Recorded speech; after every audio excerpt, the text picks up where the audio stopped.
제8장 빈곤과 인권에 대해서 학습하도록 하겠습니다. 제8장 빈곤과 인권에서는 먼저 역사적 개요에 대해서 보고 국제인권규범과 주요 개념, 한국의 상황, 그리고 사례와 토론의 순으로 오늘 학습을 진행하겠습니다. 먼저 역사적 개요부터 학습하겠습니다. 193페이지부터입니다. 빈곤과 인권에서 역사적 개요입니다. 빈곤은 역사적으로 지속되어 온 사회 문제입니다. 사회복지 역사에서 매우 중요한 주제이며 사회복지 역사에서 매우 중요한 영국의 엘리자베스 빈민법 1601년에 탄생한 계기도 바로 빈민 구제를 위해서입니다. 고대에서 중세에 이르기까지 혈연이나 지역 공동체를 중심으로 상부, 상조의 형태로 어려움을 해결해 왔습니다. 빈곤 문제는 영주의 지원과 교회의 자선사업을 통해서 해결되어 왔는데요. 중상주의 정책과 봉건제도의 몰락으로 지역 공동체가 해체되고 많은 농노가 도시로 유입되면서 도시에 거린, 불황자, 빈민들이 늘어나게 되는 등 이전과는 다른 형태의 빈민 문제가 발생하게 된 것입니다. 무엇보다 그동안 빈민 구제를 해왔던 교회와 종교단체가 종교개혁으로 인해 더 이상 그 역할을 할 수 없게 되면서 빈민 구제를 위해 국가가 나서게 된 것이 엘리자베스 빈민법인 것입니다. 1601년 엘리자베스 빈민법은 빈민을 노동력의 유무에 따라 노동력이 있는 빈민, 노동 능력이 없는 빈민, 돌봐줄 사람이 없는 여보호아동으로 나누어 지원이 달랐습니다. 노동력이 있는 빈민은 작업장에 수용시켜 일정한 노동에 종사시키고 이를 거부할 경우 처벌과 투옥시켰습니다. 노동력이 없는 빈민은 구빈원에 수용하여 보호하였습니다. 이것이 오늘날 시설보호에 해당합니다. 여보호아동은 고아 또는 기아에 해당되며 위탁가정에 보내졌고 8세 이상의 장인에게 보내져 도제 생활을 하게 된 것입니다. 도제제도는 아동 양육의 의미도 있지만 미래의 직업을 갖기 위한 기술을 익히는 의미도 있었기 때문에 현대 직업훈련의 모습으로 나타난다라고 이야기하는 사람도 있습니다. 이처럼 빈민 구제에서 개인의 노동 능력은 매우 중요한 기준이었고 빈곤에 대한 책임은 개인적인 이유로만 보고 있었습니다. 따라서 빈민에 대한 처우도 형편없었으며 지원을 받는 사람들도 부정적으로 바라본 것입니다. 빈곤은 단순히 개인적인 책임으로만 보던 시각은 매우 오랫동안 유지되면서 빈민에 대한 억압적인 처벌도 지속되었습니다. 한편 시설에서의 빈민 구제가 너무 열악했기 때문에 이를 비판하면서 일부 노동력이 있는 사람들에 의해 원외 구호를 실시하게 된 것입니다. 이것이 길버트법이라고 이야기하는 1782년에 원의 구호가 시작된 것입니다. 이후 스핀햄랜드 법으로서 1795년에 도입되어 임금 상승을 억제하기 위해 임금 인상 대신 생계비를 보조하도록 하였습니다. 보조액은 빈민, 개개인의 수입과 관계없이 최저 소득이 보장되도록 하였습니다. 가족의 규모와 빵값의 변화에 따라 임금을 보충하는 방식을 채택했고, 노동자의 최저 생계비를 국가가 보장하는 제도였다는 점에서 중요한 의미를 갖지만, 사실상 공공재산으로 고용주를 보조하는 결과를 가져와서 실패했고, 다시 빈민에 대한 억압 상태 정책으로 해결을 가져왔다라고 봅니다. 자, 지금 엘리자베스 빈민법은 1601년에 만들어졌고, 원의 구호로 실시한 길버트법은 1782년, 그리고 스핀햄랜드 법은 1795년에 도입되면서 임금 상승을 억제하기 위해 임금 인상 대신 생계 보조를 하도록 한 것이었습니다. 이 법들이 있었으나, 빈민에 대한 억압 정책으로 해결을 가져온 하나의 실패 내용들도 있었습니다. 이러한 억압 정책의 해결은 빈민법의 제정에 이어져 신빈민법 1834년에 탄생했습니다. 신빈민법을 만들어진 19세기 초에 산업화로 인한 자본주의 발전과 함께 도시노동자 계급이 등장하면서 이전의 농촌 불량인들과는 다른 새로운 사회 문제를 가지고 있었던 것입니다. 도시노동자들의 열악한 생활 조건과 만성적인 실업, 저임금, 열악한 위생과 보건 등의 문제가 있었고, 기존의 빈민법으로는 이를 적절하게 대처하지 못했던 것입니다. 자유방임주의가 가장 극대화되었고, 자조의 개념이 강조되었던 시대상을 반영한 신빈민법은 역사상 가장 억압적인 성격을 지닌 법이 되었습니다. 특히 이 법은 열등처우의 원칙을 적용한 단순한 구제받는 사람이 임금 노동자보다 낮은 생활 수준이나 급여 수준을 적용받는 것이 아니라 구제받는 사람을 거의 범죄자와 같은 취급을 했다는 것이 문제입니다.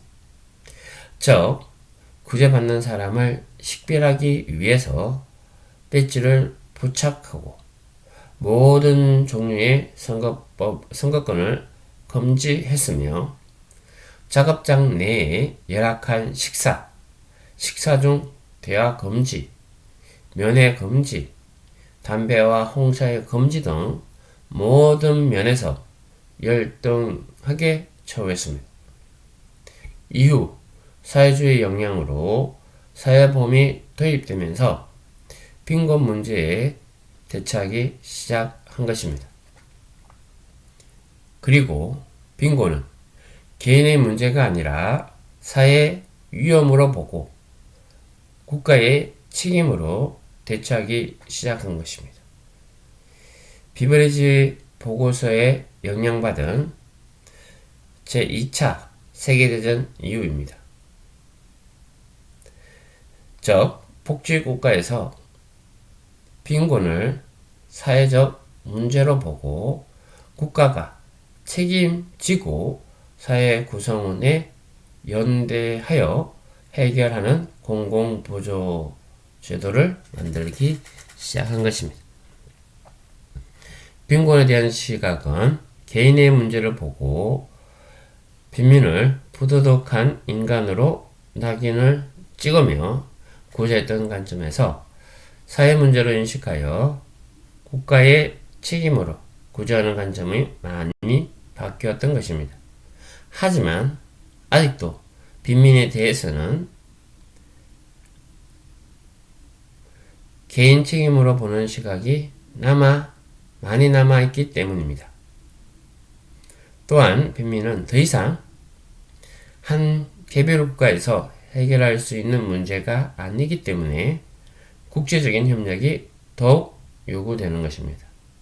이에 대해서 다음 빈곤에 대한 국제 기준과 개념을 통해 알아보도록 하겠습니다. 두 번째, 국제 인권 규범과 주요 개념입니다. 먼저 빈곤의 개념을 학습하도록 하겠습니다. 일반적으로 빈곤을 정의할 때 많이 쓰이는 개념은 절대 빈곤과 상대 빈곤입니다. 절대 빈곤이란 생존에 필요한 일정한 생활 수준과 기본 욕구, 최소한의 소득 수준에 도달하지 못한 상태를 말합니다. 이해하기 쉬운 개념인 것 같지만 국가나 시대에 따라 절대적이라고 설정한 기준이 변하기 때문에 절대적이 상대적으로 의미가 변하는 문제가 발생할 수 있습니다.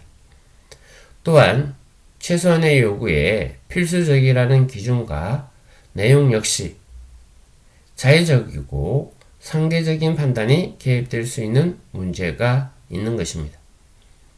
상대적 빈곤은 사회 전체 구성원 비교하여 빈곤을 바라보며 전체 사회의 표준적인 생활 수준 이하로 살고 있는 상태를 말합니다.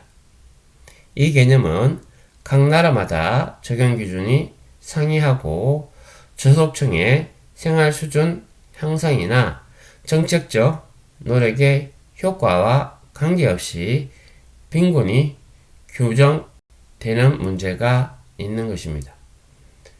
사회복지에서 정책적으로 중요한 것은 공식적 빈곤의 개념으로 절대 빈곤과 상대적 빈곤의 개념이 혼합되어 나타난다는 것입니다. 공식적 빈곤은 정부가 정하는 빈곤선 아래에 있는 상태를 뜻하는 것이며 이것을 기준으로 대부분 공공부조 지원의 기준이 정해지며 사회 서비스의 차등 지원에 있어서도 참고할 기준이 되는 것입니다.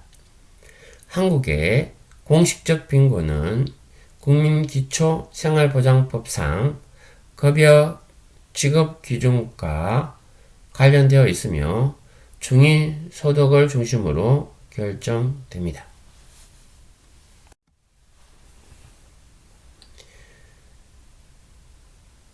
이러한 내용 가운데서 사회복지 정책에 중요한 것은 공식적 빈곤의 개념이라고 말씀드렸고 절대적 빈곤과 상대적 빈곤의 개념이 혼용된다라고 말씀드렸습니다. 공식적 빈곤은 정부가 정하는 빈곤선 아래에 있다는 뜻을 말씀드리고 공공부조의 기준을 정하게 되고 그것이 국민기초생활보장법상 급여 지급 기준과 관련이 있고 특히 우리나라는 중위소득을 결정하는 경우가 있습니다. 두 번째, 극심한 빈곤과 인권입니다. 극심한 빈곤과 인권을 인권에 기반한 빈곤 퇴치 전략과 극심한 빈곤과 인권 기반 원칙에 대해서 학습하도록 하겠습니다. 먼저 인권 기반한 빈곤 퇴치 전략입니다. 인권 신장과 빈곤 퇴치는 유엔의 핵심적 임무로 2000년 유엔 새천년 발전 목표로 개발과 빈곤 퇴치를 위한 8개 목표로 이루어졌습니다.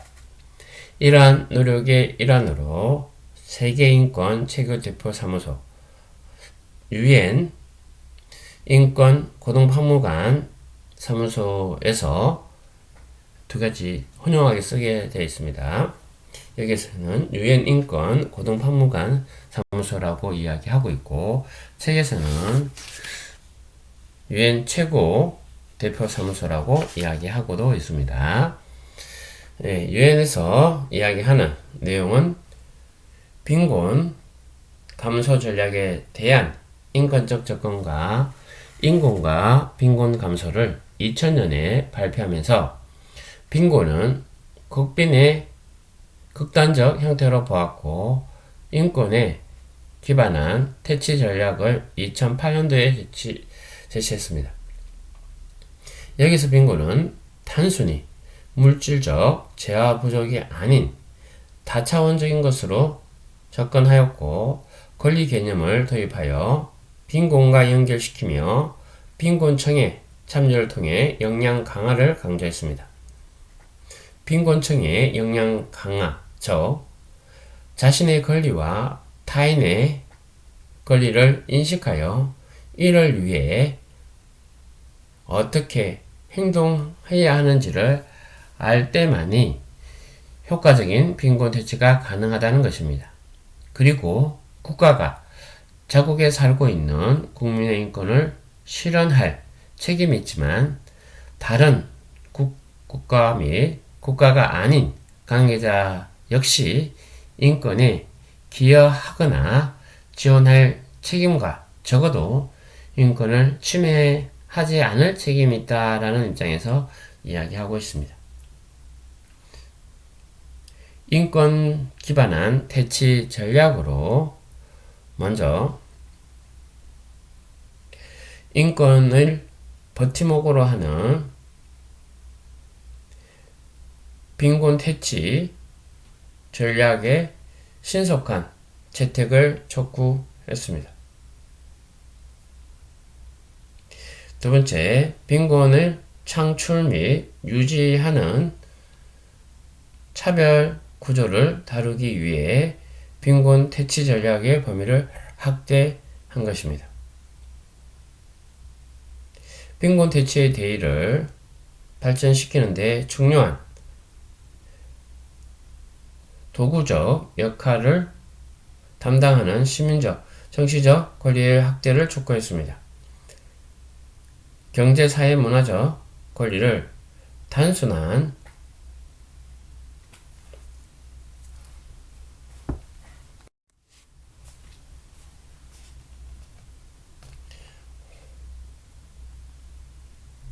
희망사항이 아니라 구속력이 있는 국제인권임을 확인하였습니다. 다섯 번째, 타협의 미명하에 자양되는 최소한의 핵심 의무의 태보 및 태만을 경계하고, 여섯 번째, 빈곤청의 의미 있는 의사결정 참여에 대한 소유의 합법성을 강화시켰습니다. 정책 위반자들이 자신의 행위에 책임질 수 있는 제도를 조성 및 강화하는 등 다양한 방식으로 빈곤 퇴치 목표를 발전시킬 수 있는 잠재 능력이 내포되어 있는 것입니다. 이러한 노력으로 2000년 이래 세계 빈곤율은 절반으로 낮아졌지만 국가에 따라 극심한 빈곤에 시달리는 정도가 불균형하며 선진국은 물론 개발도상국 내에서 빈부 격차가 점점 커지고 있습니다. 세계 인구의 10%인 7억 명이 넘는 사람들이 여전히 극심한 빈곤에 처해 있으며 건강, 교육, 수자원과 위생시설 이용과 같은 가장 기본적인 욕구를 충족시키기 위해 고군분투하고 있다는 것입니다. 하루에 1.9달러 미만으로 사는 사람은 대부분 사하라 이남 아프리카에 살고 있으며 전 세계적으로 농촌 지역의 빈곤율은 17.2%로 도시 지역보다 3배 이상 높다라고 하는 것입니다. 직업이 있다 해도 괜찮은 생활을 보장받을 수 없는데 실제로 2018년 전 세계 취업 노동자가 그 가족의 8%가 극심한 빈곤에 처해 있고 빈곤은 아동 발달 불균형에 영향을 미치며 아동 5명 중 1명이 극심한 빈곤에서 살고 있다라고 하는 것입니다.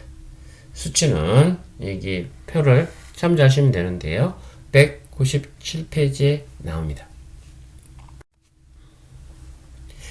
두 번째, 극심한 빈곤과 인권 기반에 대해서 학습하도록 하겠습니다. 유엔에서 이야기하는 OHCHR은 2012년 극심한 빈곤과 인권을 기반한 원칙을 제시했습니다.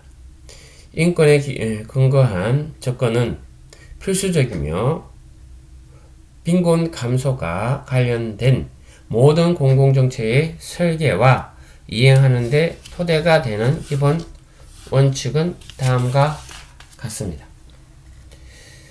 여기서 제시하고 있는 원칙은 총 8가지입니다.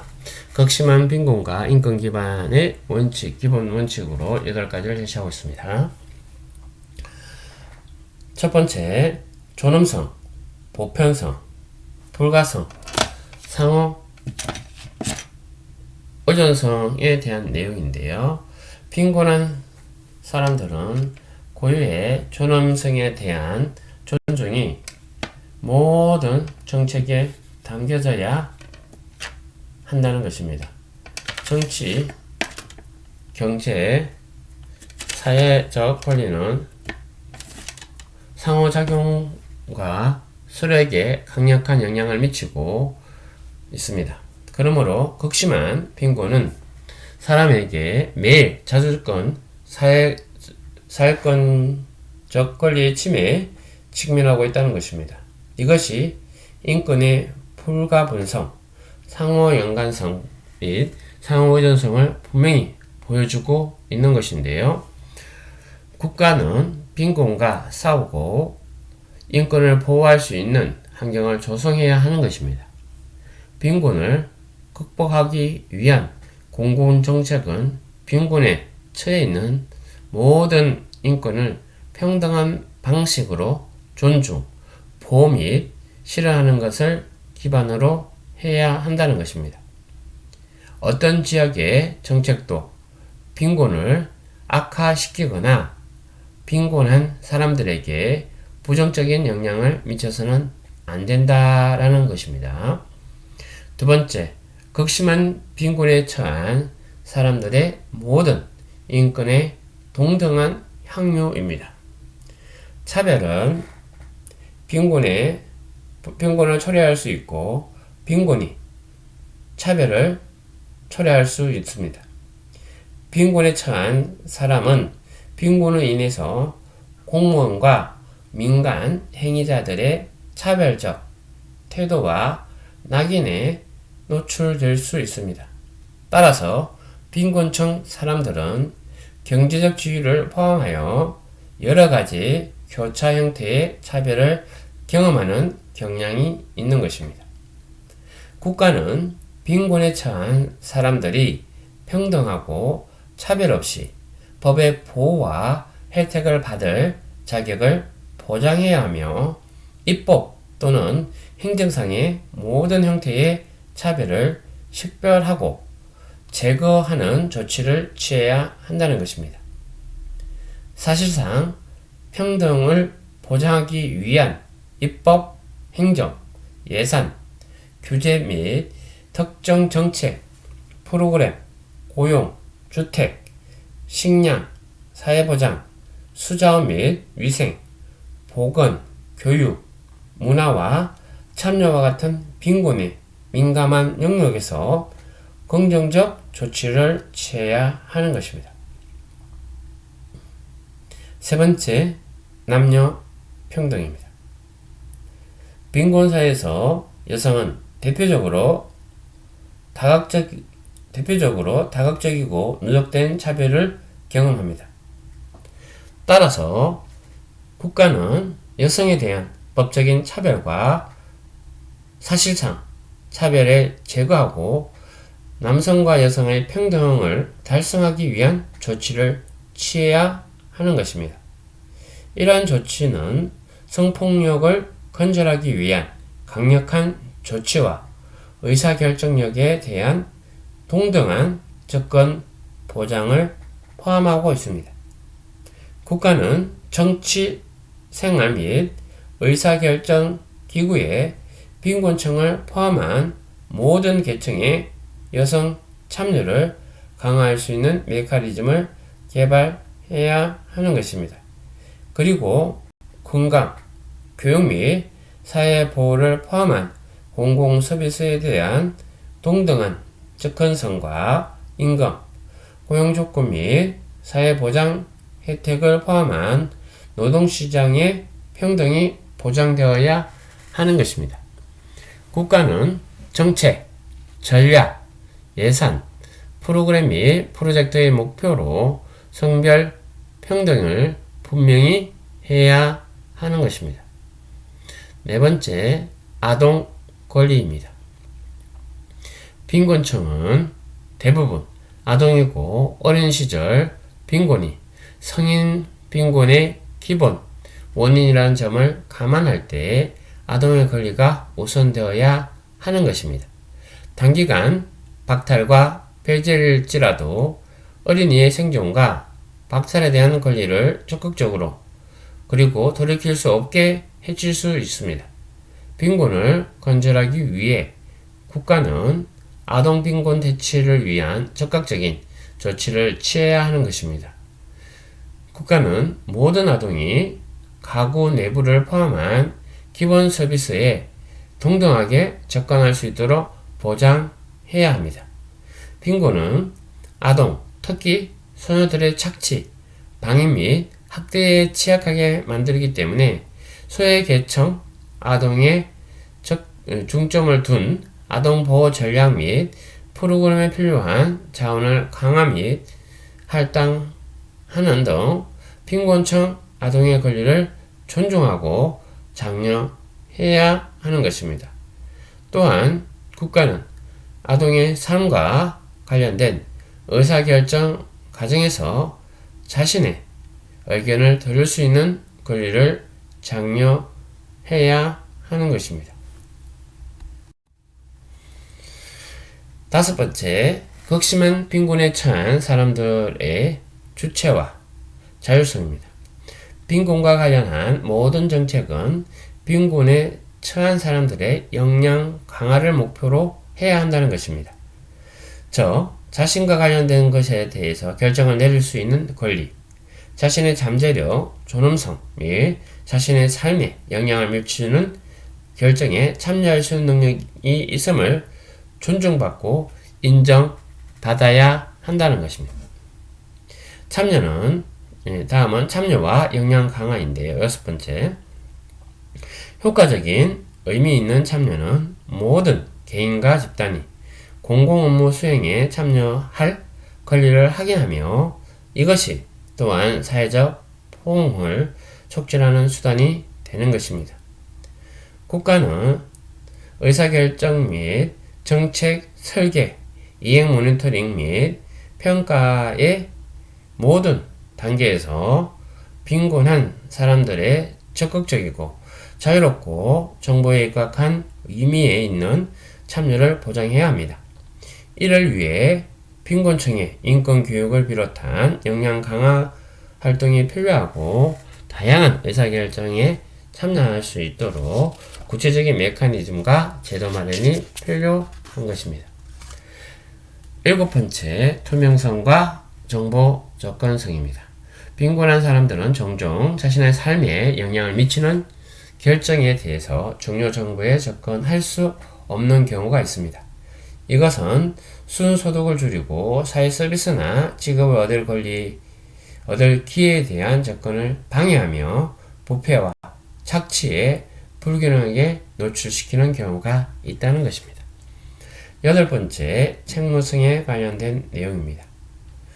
공공서비스와 빈곤퇴치 프로그램, 자원할당에 있어서 국가는 빈곤에 처한 사람들의 인권 침해하거나 위태롭게 하는 행위, 그리고 누락하는 경우에 사법, 입법, 행정, 정치 메커니즘을 통해서 효과적인 규제 방법이 보장되어야 한다라는 장에서 8가지의 원칙을 이야기했습니다. 존엄성과 보편성, 불가분성과 상호 연관성, 의존성에 대한 첫 번째 내용. 두 번째, 극심한 빈곤에 처한 사람들의 모든 인권의 동등한 향후. 세 번째, 남녀 평등. 네 번째, 아동의 권리. 다섯 번째, 극심한 빈곤에 처한 사람들의 주체와 자율성. 여섯 번째, 참여와 역량 강화. 일곱 번째, 투명성과 정보 접근. 여덟 번째, 책무성에 대한 내용이었습니다.